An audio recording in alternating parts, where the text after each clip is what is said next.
Hi guys, welcome back in section 4.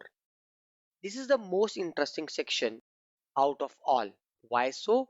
Because we are going to do a lot of integrations and templating of the Koa. In this section, we are going to learn how to use our database layer called MongoDB and template engine as EJS. In this first video of this section, we'll learn how to create connection of Koa and MongoDB. To know how to install MongoDB and start MongoDB, I recommend you guys to go back in section 1 where we have learned setup of MongoDB. Now, why only MongoDB? You have so many databases. Although Koa is compatible with other databases like MySQL as well, but MongoDB is the best choice. Why? Because it's a document oriented database. When we say document oriented database, the benefit is that they are schemaless. Apart from that, this is a known structured data and they are called as NoSQL, means it's not a SQL, as well as it's a distributed data and allow ad hoc queries, real-time integration, and indexing is very efficient in that. So basically in this we don't have to create a schema. Suppose for one particular record we have a new row.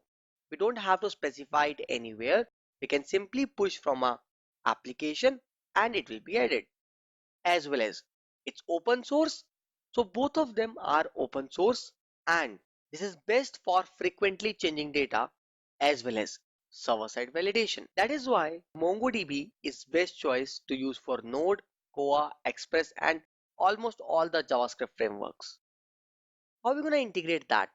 You must have noticed that from very beginning, for every particular thing, they have a middleware. Instead of making initial application heavy or scaffolding heavy, they have divided into small middleware. Whoever need the particular functionality, they can add that middleware. So that middleware is called Koa Mongo. And how to use? We have to use as a middleware and pass the credentials. So let's do that. First of all, we'll install and then we'll use it. Now we will continue with the application which we were building in the previous section. As I have to use Mongo, I need to install one package, Koa Mongo. I'll write npm space I Koa Mongo. In the meantime, it installing, I'll go back and start consuming it.